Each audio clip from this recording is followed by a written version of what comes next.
اسمه سوق الجمعه للكلاب البلدي. يلا منه لله لا اقرا. ابوس ايدك يا صلاح، اخد انذار. ما تقلقش التيشيرت يا صلاح.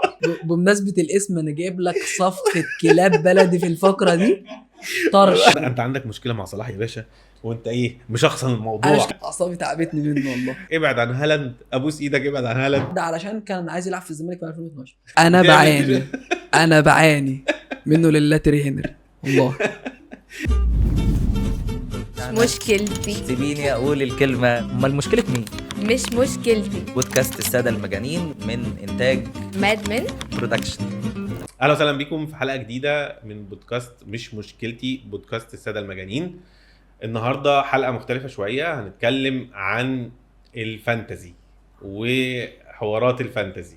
معانا سعيد، اهلا وسهلا. اهلا وسهلا بيك يا كوتش. عامل ايه؟ الحمد لله. اخبارك ايه؟ الحمد لله. باين كده ان انت بتشجع فرقه عظيمه جدا، بسم الله ما شاء الله. فرقه احسن حاجه بتعملها التيشيرتات.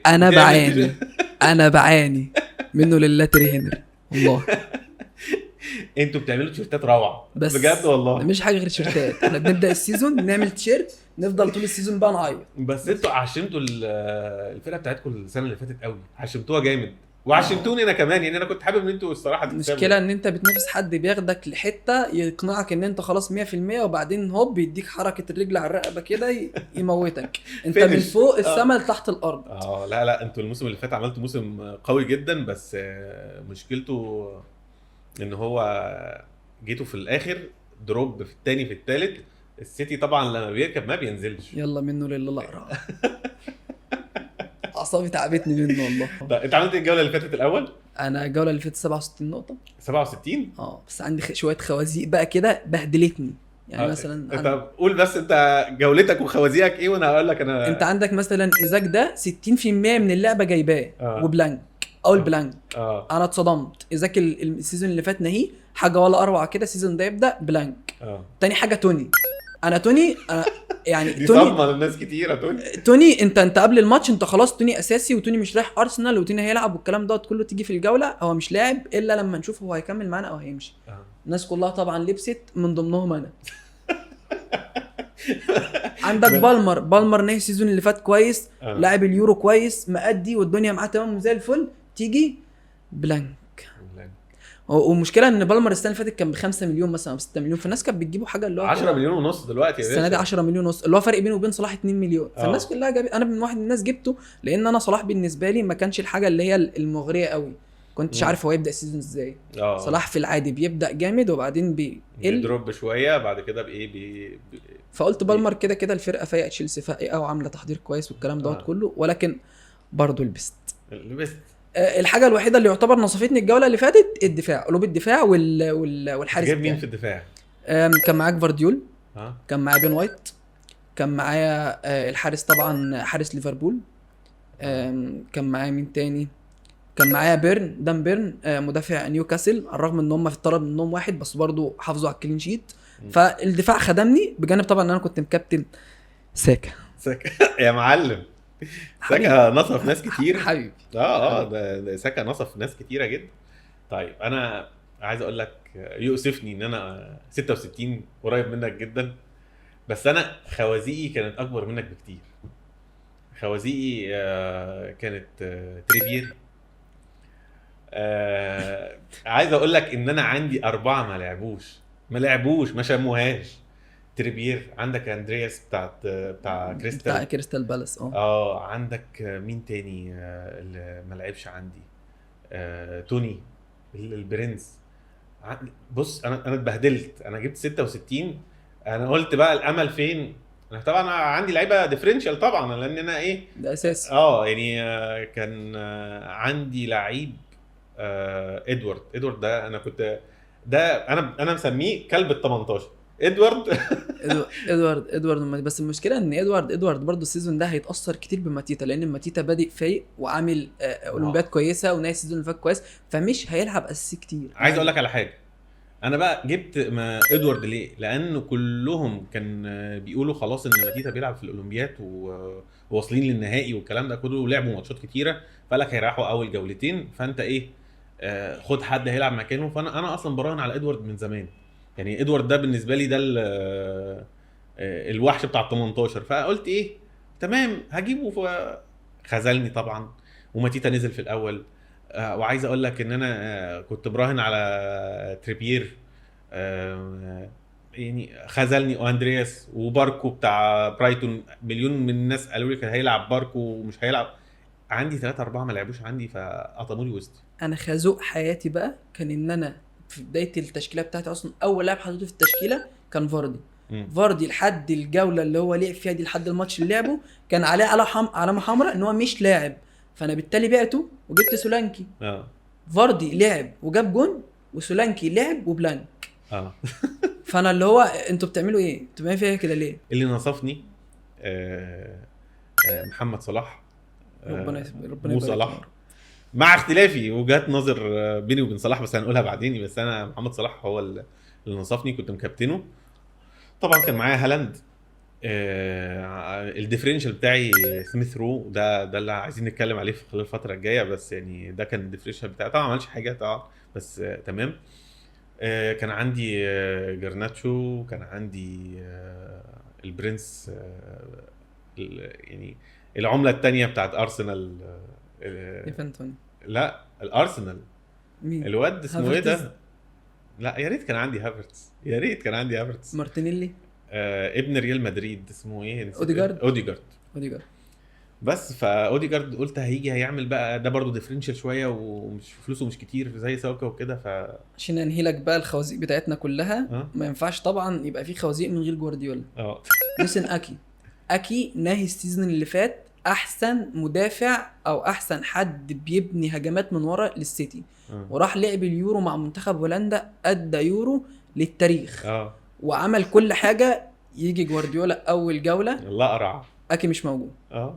طب ليه؟ ما هو كده. انا صراحه خلينا فين عشان انا اشتريته. لا بص، في ناس انا في ناس اعرفها يا جيمي، هو عارف نفسه كويس. في ناس اعرفها يقول لك عايز انهي لك مسيره اللعيب ده، اقول له ابوس ايدك ما تشتريهوش. يشتريه من هنا، والله بكلم بجد، بيشتريه من هنا. الواد بيتصاب، امه بتموت، خالته بتتوفى، بيحصل له حاجات كتير قوي كوارث. فيا جيمي ابوس ايدك ابعد عن هالاند، ابوس ايدك ابعد عن هالاند والناس التقيله دي.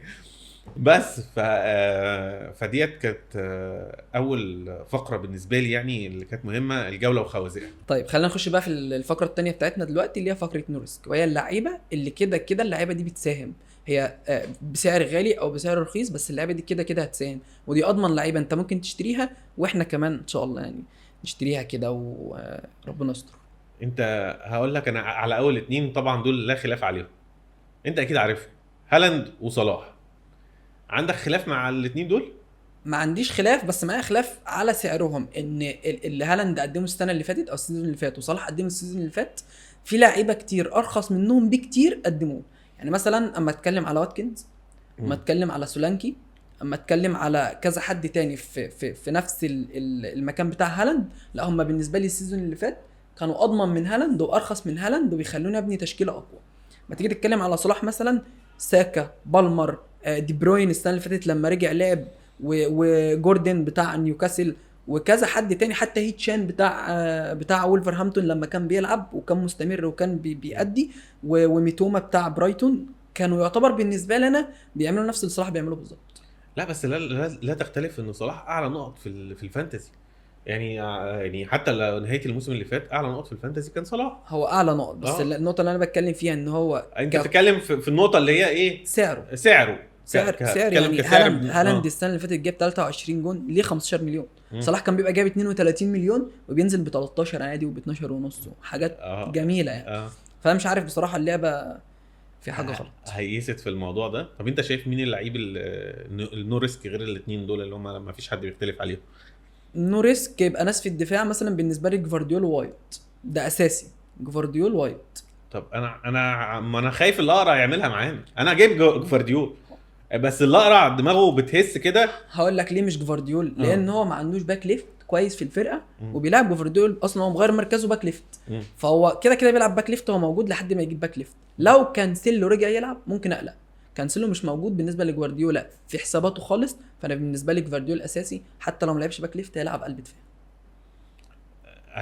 اتمنى ان هو الاقرع ما يعملهاش معانا تاني. انا جايب جوارديول ومش هغيره، بس انا الاقرع ده ممكن يهب في دماغه. كلاعب برضو اللاعب اللي انا شايف ان هو هيبقى كويس جدا السيزون ده بالنسبه لسعره جيمي فاردي نازل ب5.5 مليون. هقول لك على فاردي الموضوع اقل بس. حاجه هيكون مثلا في التوب 5 في الهدافين بتوع الدوري الانجليزي. مش لدرجه توب 5، هو هيبقى من الهدافين، بس توب 5 دي صعبه قوي. لو فرق السن برضو هو كلب جوان، فاردي فظيع في الاجوان والكلام ده كله، بس يعني ما اظنش ان هو لسبب واحد بس، الاستمراريه دي اول حاجه، وانه ما يتصابش تاني، لانه كبر السن والكلام ده كله، والريكفري لما الواحد بيكبر سنه بيختلف عن الشباب والكلام ده كله. متفق معاك، بالاضافه ان هو طالع مع السكواد من تحت ضعيف جدا، ما دعموش باي حد، ما دعموش باسامي كبيره، ما عملوش اي حاجه خالص تذكر، فيعتبر هو بيحارب لوحده.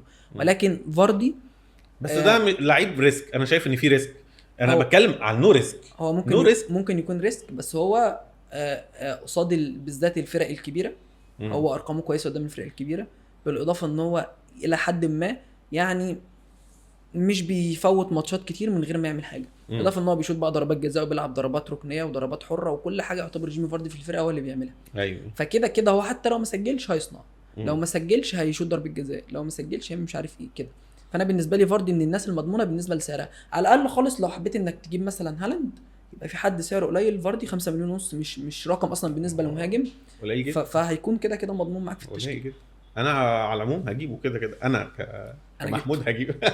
لا انا بص، انا بتعلم من اخطائي، انا بعمل زيك كده، الجوله بتنتهي بتقوم شاري اللعيبه على طول والكلام ده كله. لا انا بستنى قبل الجوله على طول بيوم ابدا اعمل تغييراتي، لان الخوازيق بتحصل كتير، التمرين حصل له كذا، امه مش عارف ايه، خالته عايزه يعيش فراح كده يعني، فاهم قصدي؟ فاحنا اتخزونا كتير قبل كده، فانا بستنى قبل الجوله كده بيوم وابدا احضر التشكيله بتاعتي. يعني خلاص احنا اتفقنا دلوقتي في الجوله اللي فاتت دي والجولات اللي جايه ان اللعيبه النو ريسك خالص هالاند وصلاح وجفارديول ووايت، ده حقيقي. وبالنسبه لي ساكا ممكن احط ساكا عادي، ما عنديش مشكله مع ساكا. احط ساكا، بس المشكله ان ساكا يعني ثمنه عالي جدا بالنسبه للسنه اللي فاتت. يعني ساكا كان السنه اللي فاتت كان ب 8، كان ب 8 السنه دي 10 ونص. 10 ونص، فرقم هوب ارتفع جدا. زي بالمر برضو يعني. انا عايز اقول لك على حاجه، يعني بالمر الماتشات بتاعته جايه سهله جدا، وده اللي هتكلم فيه في الاخر.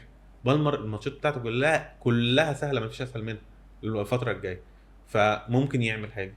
بس يعني خلينا نقول ان اللعيبه نو ريسك هم هالاند، صلاح، جفارديول، وايت. انا معاك، انا متفق معاك برضه، حط ساكا.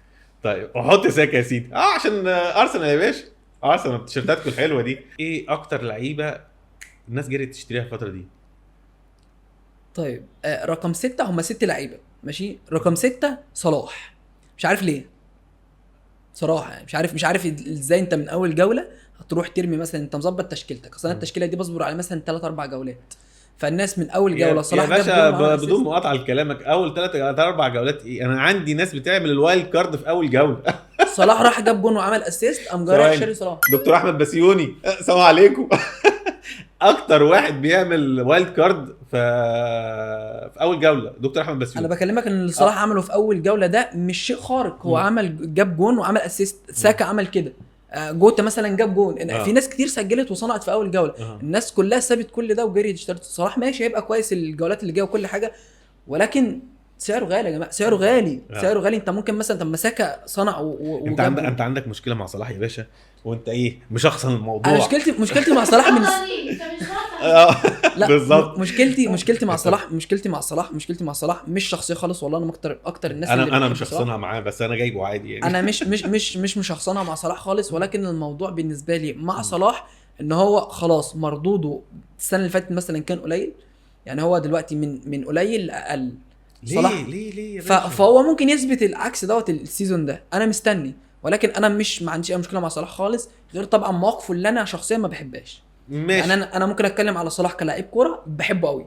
صلاح كشخصيه نختلف فيه، مش هنقول ما نحبوش، بس بنختلف فيه يعني في مواقف كتيره. احنا كنا بالنسبه لي مش موجود يعني مستنينها منه او كنا متوقعينها منه كانت في ما البلح بقتش خالص ما يعني. بقتش اتعشم فيه لا كقدوه ولا كمثل اعلى ولا اتغير بالنسبه لناس كتيره. ولا كرمز للبلد ولا الكلام دوت كله. يعني انا عندي ناس يعني كتير هو جدا. بص كرمز البلد مش احنا هنحدد مين رمز البلد والكلام ده كله، بس كقدوه فعلا بالنسبه لناس كتيره ان هي كانت شايفه صلاح هو التوب بالنسبه للعيبه مصر، وان هو المثل الاعلى والكلام ده كله. دلوقتي الرينج بقى ايه بقى كده، لان في مواقف كان لازم يتخذ فيها مواقف كبيره. بس برضو يعني في نقطه كده هنتكلم فيها، ان احنا ايه ما نغفلش عن الضغوطات اللي ممكن يتعرض ليها او احنا ما نعرفهاش. نقفل على الحته دي ونخش على لا نرجع ما للعيبة. نقفلش لان الموضوع ده مجنني. هو لو كان لا الموضوع ده معصبني بجد. هو لو كان هيتعرض لضغوط ما كان النني يتعرض لضغوط، كان رياض محرز يتعرض لضغوط، كان الناس دي كلها ده في ناس يا راجل ثابت الفرق بتاعتها. طب. يعني انت عندك بص هي بتختلف من تأثيرات لتأثيرات. يعني هم مثلا بالنسبة لهم او اي حد بالنسبة له النني ما عندوش جمهور، النني ما عندوش جمهور. ناس كتيرة ما كانش عندها الجمهور ولا الشعبية اللي عند صلاح في العالم. بالزبط. انا ما بتكلمش على مستوى الايه المحلي او المستوى الوطن العربي والكلام ده كله، انا بتكلم على عالميا. كان اكبر تأثير كان هو محمد صلاح، واكتر حد ممكن يتعرض لضغوطات غير النني وغيره طبعا، احترامي للنني واي حد تاني، هو صلاح. فانا بديله ايه العذر ده، بس انا زعلان. بس ما ده غير ان صلاح ما كانش حد في انجلترا كلها ولا في اوروبا كلها هيقدر يضغط عليه زي اللعيبه دي تيجي جنب صلاح عظمتها طريه في اوروبا. ولكن صلاح انا راجل نافست على بالون دور، راجل نافست على احسن لاعب في اوروبا، احسن لاعب في العالم، مفيش حد زيي. انا حتى انت مهما تقول يعني هو الوطن العربي كله بيتعامل معاه بيهاجمه، هو بيتعامل مع كل ده ان هو نباح. طب ما تتعامل كده في اوروبا؟ لا ما تعرفش هو حصل له ايه، ولكن ما خاف كان اعظم. ماشي. نرجع يا سعيد لموضوعنا الاساسي. اكتر لعيبه الناس اشتريتها، انا من غير ما ابص على الرانكات ولا ابص على الاحصائيات، انا شايف ان الناس كلها زمانها جريت على جوتا وعلى هافرتز وعلى ساكا. ده من غير ما ابص والله. يعني ده من اكتر اللعيبه اللي تلاقيهم ايه. ومزراوي انا اول واحد اشتريته. اكتر لاعب الناس اشتريته الجوله اللي فاتت مزراوي والله ده اللي بكلمك فيه. جوده مقابل سعر 4.5 مليون في لعيب هو اصلا اساسي مع منتخب المغرب. هو جاي لك من البايرن. وبالمناسبه الموضوع اللي كنا بنتكلم فيه من شويه بتاع صلاح معلش ارجع له تاني. مزراوي سايب بايرن ميونخ بسبب دعمه للقضيه. خد بالك من دي. مزراوي فضل 6 شهور في بايرن ميونخ ما لعبش ماتش بسبب دعمه للقضيه. حصل له مشاكل كبيره جدا في المانيا بسبب دعمه للقضيه. فدي حاجه بس كنت حابب ماشي. خلينا بقى نرجع لموضوعنا. انت بالنسبه لك مين من اللعيبه دي يستاهل فعلا الناس تجري عليه، او فعلا الفتره اللي جايه شايف ان هو مثلا ايه هيعمل حاجه؟ هقول لك الاسم انت تقول لي شايف هو هيعمل ولا مش هيعمل. مزراوي مثلا انت شايف ايه بشأنه؟ مزراوي بالنسبه لسعره حتى لو وقع دروب ماتش ولا ماتشين، لا انا مزراوي انا اشتريته. انا اشتريت طيب. اصلا. في لاعب برضه ناس كتير ما كانتش واخده منه، زيركزي بتاع مانشستر يونايتد المهاجم. باشا انا اول واحد عارف موضوع زيركزي واول حد اتكلمت مع الشباب فيه، بس انا ما جبتوش لان انا ما كنتش عارف ان هو هيلعب اساسي ولا لا. هو فعلا ما لعبش، هو لعب يا دوبك حاجه 20 دقيقه بس. واد لا مجرم، الواد ده لعيب قوي قوي قوي قوي، بس مش هجيبه برضه عشان ما تحصليش حركه الرجل على طيب الفتره اللي جايه شايف ان هو هيكمل في التقدم ده ولا يعمل مثلا زي انتوني؟ يعني انا شايف لانه لعيب جامد جدا، لعيب مهاري وهجام وسريع، بيعمل كل حاجه يعني. وهو هيلعب عشان هويلاند مصاب. وهيلعب يعني من ناحيه هيلعب، بس انا ما اعرفش هل هيستمر على الريتم اللي هو ماشي فيه ولا لا. بس انا مش هغامر انا ب7 مليون عشان اشتري. طيب اللاعب رقم 3 ديجو جوتا، وانت قلت عليه من شويه. ديجو جوتا انا هشتريه. يعني انا لسه ما اشتريتوش بس انا هشتريه لسبب من الاسباب. ان ديجو جوتا بيخطف اجوان سهله جدا. يعني لعيب من اللعيبه اللي بتخطف اجوان سهل الممتنع. وتاني حاجه ماتشاته اللي جايه سهله ما عدا ماتش مانشستر بس اللي في النص كده هيبقى عقبه شويه. بس ماتشاته اللي جايه كلها مثلا لو هتحسب على مدار الفتره الجايه 6 ماتشات، من 6 ماتشات الجايه سهلين ما عدا ماتش مانشستر بس. تمام. عندك هافرتز. هافرتز غالي بس هو لعيب وبيجيب اجوان على طول. ومنظومه ارسنال السنه دي هتخدمه، المنظومه هتخدمه جامد. ما انتوا كل سنه بتقولوا كده يا باشا كل سنه بتقولوا كده وربنا. بقى يعني دي مشكلتي مع ارسنال. خلاص ننقل على جرناتشو. جرناتشو لا جرناتشو انا جايبه من الاول اصلا، يعني لعيب هيجيب نقط كبيره جدا الفتره الجايه. انا براهن عليه خلاص ومش غالي. احنا كده بالنسبه لنا الخمسه بالنسبه لك هم هيعملوا حاجه الفتره اللي جايه، بس هافرتز غالي. غالي. دي مشكلتك معاه. دي مشكلتي معاه، مشكله كبيره، لان انا عندي هالاند.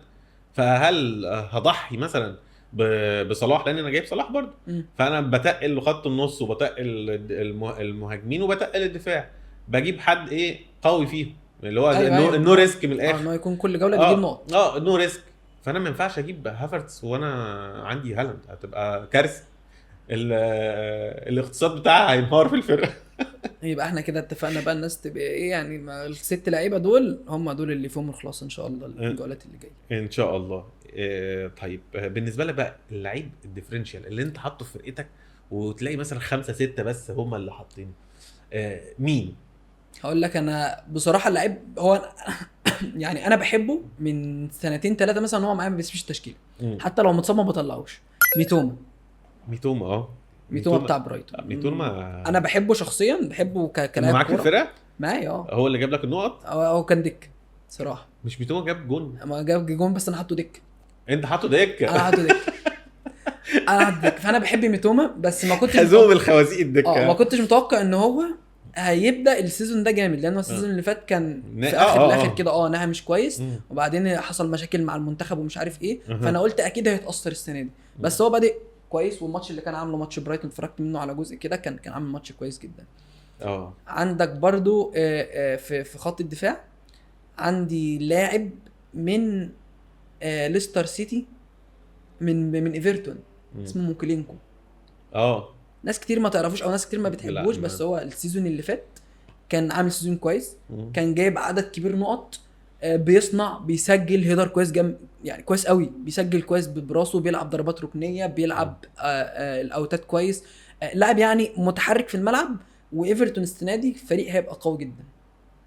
ايفرتون صفقاتهم والروح اللي عندهم والكلام ده كله. بحس ان ايفرتون ديت فرقه بتلعب قصاد الفرقه الكبيره بس. يعني مثلا تيجي مثلا قدام مانشستر ولا قدام ليفربول اللي هو ديربي ليفربول، بتلاقيهم وحوش. قدام الفرقه الكبيره بتبقى عضلات، قدام الفرقه التعبانه بتبقى بتخسر وبتتبهدل. مش عايز اقول زي ارسنال بس يعني بس لا فرقه يعني دي حقيقه. ارسنال السنه اللي فاتت خسران الدوري بسبب ماتشين بورنموث ومش عارف ايه وولفرهامبتون. عايز اقول لك حاجه، انا من مشجعين ليفربول بس مش من المشجعين اللي هو من زمان واقول لك انا بشجع وبلبس تيشيرتات ليفربول. لا انا في الدوري الانجليزي بحب ليفربول من قبل صلاح يعني عموما يعني، بس مش من المشجعين القويين والكلام ده كله. عندك ليفربول خلال السنين اللي فاتت ديت ضيعت كام دوري بسبب حركات هبله. فرق نقطة وفرق نقطتين وتقريبا دوريين راحوا بسبب نقطة. فرق نقطة في الماتش بتاع مانشستر سيتي، الكرة اللي اتشالت من على خط المرمى ستونز لو تفتكر. لا انا فاكرها دي، لا انا ما بتكلمش على دي، لا بتبقى ماتشات قبليها هي اللي مضيعاها. ده الفرق في الدوري الانجليزي ما بين فرقة هتنفع بطل وما بين فرقة مش هتنفع، او الفرق ما بين فرقة فيها جوارديولا واي فرقة تانية بقى. انت تحط فرقه جوارديولا دي لوحدها معاها اوبشن ان انا القائد بتاع المركب نفسه او قبطان المركب نفسه هو جامد. انا بختلف معاه بقى كتير. جوارديولا مشكلتي معاه العنصره، يعني هو مشكلتي معاه ان هو بيعنصر مع لعيبه، بيعنصر كتير مع لعيبه، بس معظم الوقت بيطلع صح. لا مش لازم. يعني مثلا كان عندك يايو توري من اعظم خطوط النص في العالم، جه قعدوا في البيت. نيجي بقى في حته اسم الجروب اللي انت مشترك فيه ايه؟ لا احنا جروبنا طبيعي خالص، اللي هو محترفين بنها والناس كلها بتلعب فيه في بنها والدنيا لذيذه والله بنجيب تيشيرتات وبتاع. انا اقول لك بقى على اسم الجروب، وده اسم فقره من اخر الفقرات اللي عندنا النهارده في الحلقه بتاعت الفانتازي، اسمه سوق الجمعه للكلاب البلدي. بمناسبة الاسم انا جايب لك صفقة كلاب بلدي في الفقرة دي. طرش والله العظيم. ده اسم انت عارف ليه بقى؟ ان احنا عندنا طبعا انت عارف اللي بيلعب فانتزي يكون عارف ان اي حد لعيب سعره رخيص او سعره هابط يعني وبيجيب نقط فبنسميه ايه؟ كلب بلدي. فاحنا ايه احنا عاملين بقى البتاع ده منطلقا من هذا الاسم.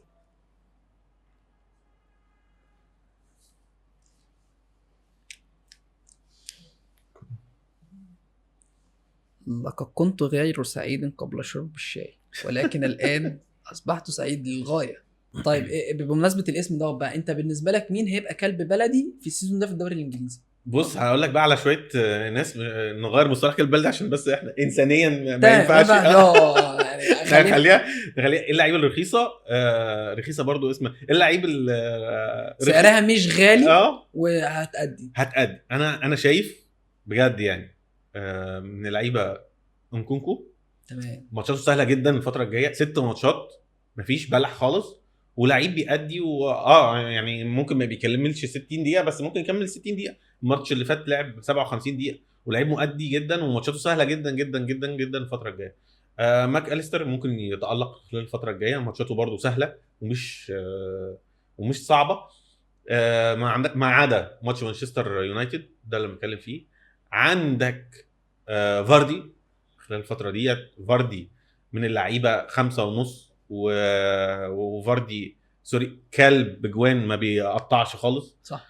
عندك دفاع تشيلسي، عندك فوفانا وعندك كولويل. فوفانا وكولويل يا جدعان رخاص جدا وماتشاتهم الجايه سهله سهله سهله سهله. اللي داني في اثار اللعيبه جوستو، مالو جوستو مدافع تشيلسي. مالو جوستو السنه اللي فاتت كان ب4.5، فضل طول السيزون ب4.5 وكان جايب نقط كتير ومش عارف ايه. جيت ادخل اشتريه السنه دي، انا عامل حساب ان انا كده هلعب بيه، انا بحبه الواد ده من السنه اللي فاتت يعني. يا توب 6.5 ليه طب اقول لك بقى على لعيبه برضو اللي هي في اعتقادي ان هي هتأدي خلال الفتره الجايه. عندك الواد روجرز واونانا بتوع استون فيلا. روجرز واونانا بيلعبوا 90 دقيقه وبخمسه. اونانا الماتش اللي فات تألق ولعب 90 دقيقه وكل حاجه. عندك روجرز لعيب جامد جدا وانا شايف ان هو 5 حلو قوي عليه وهيتألق الفتره الجايه. عندك انا مش هشتريه بس شايف ان هو قوي جدا الواد زركيزي. زركيزي هيعمل شغل عالي مع مانشستر الفتره الجايه. انا مش عارف هشتريه ولا لا، وماتشاته مش هقول لك صعبه يعني، في ماتشين صعبين خلال الفتره الجايه بس يعني هنشوف. طيب ده بالنسبه لي. يمكن انا متفق معاك في كل اللعيبه دي بس في لعيبه انا حابب بقى ايه، في حابب انا بحب اللعيبه دي. عندك بيرن مدافع نيوكاسل وده اساسي في تشكيلتي، مشلوش 4.5 مليون، والواد حرفيا يعني اي حاجه تريبير بيعملها هو بيعملها. بيلعب قلب دفاع، بيلعب بهيدر كويس، بيلعب باك، بيرفع عرضيات، بيعمل كل حاجه في الكوره ب4.5 مليون، ودي حلاوته من السنه اللي فاتت. عندك فابيان شار برضو، هو الى حد ما هو بس مشكلته ان هو متهور ولكن هو سيرد باك عالمي. تتكلم برضو في كارفاليو اللي مشي من ليفربول راح برينتفورد، في وجود ويسا ووجود الناس اللي حواليه ممكن يبقى حاجه كويسه. فاردي احنا متفقين عليه. عندك برضو ميتوما وسولي مارش، الاثنين بتوع برايتون. مارش مشكلتي معاه والله العظيم يعني مش عارف هدي مشكله شخصيه ولا لا. بيتعلق زي الفل، اجي اجيبه بطه بلدي ابيعه من هنا تلاقيه مثلا سوبر ستار. فانا عندي مشكله مع مارش مع انه لعيب جدا جدا جدا جدا فوق الوصف يعني فظيع. اخر واحد بالنسبه لنا هو مهاجم ومهدور حقه حرفيا في الدوري الانجليزي، كونيا مهاجم الولفز وولفرهامبتون. السنه اللي فاتت انا لعبت بكونيا تقريبا 4 جولات او 5 جولات واتصاب، من ضمنهم جوله كان جايب هاتريك، الجوله اللي بعدها جايب جونين، واللي بعدها جونين، واللي بعدها جون. يعني كان حاجه كده خرافيه لحد ما اتصاب.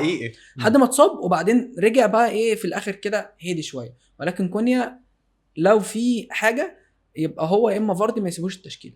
انا عندي عايز اقول لك برضو بتاع لعيب مانشستر اللي هو مادة ديالو. الواد ده برضو حلو وبيلعب 60 دقيقه ورخيص وممكن يعمل حاجات قويه في خلال الفتره الجايه. في لعيب بقى في ليستر سيتي، لعيب خط نص اسمه مافيديدي. الواد الاسمراني كده السنه اللي فاتت في الشامبيونشيب كان مكسر الدنيا. الواد وحش، بيشوط بالشمال بيشوط باليمين، بيلعب بدماغه، قوي سريع، عامل زي الحيوان. والله حيوان بيلعب يعني حاجه كده. ايه انا ما اعرفوش. مافيديدي الواد ده بيلعب في خط النص وب5 مليون تقريبا او 5 مليون ونص. بس انا بصراحه ما قلت مش هريسك بيه. بس الواد انا اتفرجت على الماتش الاول بتاع ليستر سيتي، بيعمل كل حاجه في الكوره، بس هو ما كانش موفق شويه برضه بيلعب توتنهام، والموضوع كان خضه بالنسبه له لانه تقريبا اول مره يلعب دوري انجليزي. فالموضوع كبير بالنسبه له. انت حواراتك إيه في الكاس؟ لا حواراتي في الكاس كبيره يعني. حواراتي في الكاس بتبقى على حاجات عبيطه. انا مره اقول لك، انا مره طلعت في الكاس اقسم بالله، طلعت السيزون اللي قبل اللي فات ده، كنت في الجيش وكده، بس كنت بلعب اللعبه يعني. طلعت في الكاس بسبب ان انا واخد انذارات اكتر من الشخص التاني. احنا تساوينا في عدد النقط، وتساوينا مش عارف في مش عارف حاجه كده تانية، ولجأنا بقى لاخر حاجه خالص اللي عدد الكروت الصفراء. اللاعب عندي واخده كارتين واخد كارت. انا عايز اقول لك ان انا طلعت قبل كده من الكاس بسبب صلاح اللي احنا عندنا. عايز اقول لك ان صلاح كان في ماتش تقريبا بتاع مانشستر يونايتد، ساعه لما كان مانشستر يونايتد بيشتموه، وانا كنت على نقطه ما بيني وبين الراجل اللي هناك ده. بعد ما صلاح بقى جاب الجول، صلاح بيحتفل، ولقيت صلاح بيقلع التيشيرت. ابوس ايدك يا صلاح، واخد انذار. ما تقلعش التيشيرت يا صلاح. الكاس هيضيع. كنت بصرخ لانه جابه في اخر دقيقه خلاص، وبقيت اصرخ ايه، وفجاه رحت ببص كده لقيت صلاح رايح عند الجماهير، لا يا صلاح، لا يا صلاح. الحاج التيشيرت يا صلاح، وطلعني من الكاس بسبب حوار زي ده. الله يسامحك. اقول لك قصه حزينه تانية. كان في الفتره اللي هي كان دي بروين متالق فيها قوي، السيزون اللي قبل اللي فات تقريبا، كان بيلعب والدنيا تمام والدنيا مظبوطه. انا بلاعب شخص هو مكابتن دي بروين، وانا ناقص لي دي بروين في التشكيله بتاعتي، ودي بروين يعني هو ناقص لي وهو ناقص له، بس هو مكابتن. فانا عمال اقول قبل الجوله انا فارق عنه تقريبا ب5 نقط، يا رب دي بروين ما يعمل حاجه، يا رب دي بروين ما يعمل حاجه. دي بروين نزل الملعب مش عارف عمل 4 اسيست تقريبا لهالاند او حاجه كده. المهم يا رب هالاند اللي معاه طب يجيبوا هالاند، يا رب دي بروين اللي معاه يجيبوا دي بروين اللي معاه ما يجيبش. اقول ايه طيب والله العظيم. لا انا بص، انا في الكاس عشان ما بقاش متحسر بكابتن الواد بيكابتنه قدامي، ما بجليش بشوفه كابتن فين الجوله اللي فاتت وكابتن زيه، لانه هو طبيعي بيكابتن نفس الشخص. لا انا ما انا الكاس ده حصل معايا حاجات قبل كده اللي حصلت معايا كتير. موضوع الكابتنه ديت هي اللي طلعتني من الكاس. لا الموضوع صعب كتير. طيب اخر حاجه بقى عشان الحلقه، الاحتفال بتاع صلاح اللي عمله لما جاب الجول. ناس كتير جدا بتقول ان هو ده علشان كان عايز يلعب في الزمالك في 2012. ماشي والله العظيم بكلمك بجد، اقسم بالله بكلمك بجد. ماشي. وفي ناس تانية بتقول ان هو علشان احمد الجندي اللي هو بطل مصري في الخماسي الحديث اللي واخد ميداليه ذهبيه وهو صاحبه مش عارف ايه. وناس ثالثه خالص بتقول عشان هو حقق رقم قياسي وبقى اكتر لاعب انا شايف ان هو عشان حقق رقم قياسي، لانه هو خبط 3 اسهم 1 2 3 اللي هو روني والان شيرر وفرانك لامبرت. ده حاجه منطقيه. هو راح مديهم سهم 2 3. ديت وجهه نظري يا جماعه. بالمناسبه يعني حوار ان هو اللي كان عايز يلعب في الزمالك في 2012 ده علشان هو احنا ما كانش عندنا كوره في 2012، الدوري كان واقف والدنيا واقفه وما فيش كوره في مصر. فهو كان رايح الزمالك، فاحنا والنبي بلاش خلاص كده. فالحاجه الوحيده المنطقيه فعلا ان هو صلاح بيحتفل علشان كسر رقم قياسي مع ناس اساطير في كره القدم، مش بقى هنفتح له القيد ومش هنفتح له صلى على النبي بس. طيب بمناسبه اثاره الجدل بموضوع صلاح والاسهم والزمالك والكلام ده كله، انت ايه رايك في اللي هالاند قاله بعد الماتش بتاع تشيلسي؟ بص اللي قاله بعد الماتش ده اثبت لي ان هو فعلا الناس اللي بتقولوا عليه صح. هو روبوت مش بني ادم، مش بيفكر زي البني ادمين. يعني الراجل طالع بعد الماتش بيتكلم ان حارس تشيلسي اللي هو سانشيز صد منه السنه اللي فاتت كوره شكل دي. هو كان طالع وهو حطها بدري شويه، فسانشيز بيتاخر في الطلوع فصدها. لا قال لك انا طمعته وفضلت اجري بالكوره لحد ما طلع خطوتين، واول ما طلع حطيتها. يعني انت متخيل ان هو فاكر الكوره اللي ضيعها من السنه اللي فاتت قصاد نفس الحارس قصاد نفس الفرقه وتقريبا في نفس المرمى، وجه السنه دي صلحها وحطها. فانا بالنسبه لي الراجل ده هو ممكن ما يكونش الحاجه الواو، مش بروفايل اللاعب اللي هو العظيم زي ميسي زي رونالدو زي مثلا مبابي رضا عبد العال. يا لهوي انا مش عارف الواد عشان لسه قايل للعيب اعمل حركه وما عملهاش. الواد بيتكلم في حاجه انا بيكلمني في حاجه. وبعدين هالاند يا جماعه مش كبير، هالاند عقليته اللي هو هالاند 24 سنه. فبتتكلم في حاجه الراجل ده بيفكر ازاي. الراجل ده اصلا بيجيب الدماغ دي منين؟ ان انا من السنه اللي فاتت فرصه ضيعتها فانا السنه دي هجيبها قصاد نفسي يا باشا. ده الشخص الملتزم. ورحت تحدي هو قصاد نفس الحارس قصاد نفس الفريق في نفس المرمى في نفس الملعب، حاجه كده اللي هو بجد يعني هو مهاجم مش هيتعوض تاني في تاريخ كره القدم. هو لسه هيدي عشان يتعوض. لا لسه هيدي. يعني الواد ده بجد يعني انا شايفه ان هو هيحطم ارقام قياسيه حقيقي لو استمر على نفس النهج ده وبدون اصابات والكلام ده كله، الواد ده هيعمل شغل عالي حالا جدا. تقريبا المهاجم الوحيد في التاريخ اللي لحد دلوقتي مساهماته اكتر من مشاركاته، يعني جايب اجوان اكتر من الماتشات اللي لعبها تقريبا، يعني على ما اعتقد. لا ما اعرفش هو عشان الاحصائيه دي انا شفتها وشبه متاكد منها. جايب اهداف اكتر من الماتشات اللي لعبها، او مساهم في اهداف اكتر من الماتشات اللي لعبها. يعني حاجه اللي هو انت بتتكلم اللي هو لو ربنا كرمه مثلا لعب له 1000 ماتش ولا انت عندك 1000 في التشكيله ولا مش عندك؟ لا ما لعبتش بيه بصراحه، استغليته استغلته. طيب بصراحه. ايه اللعيبه اللي انت هتشتريها في خلال الفتره الجايه وهننزل التشكيله بتاعتك على طول، وانا هقول لك اللعيبه اللي انا هشتريها الفتره الجايه وانزل بالتشكيله. انا فضلت يا محمد يا نصر. انا فضلت بين فاردي، بين جيمي فاردي، وبين ان انا اغامر واجيب هالاند او صلاح.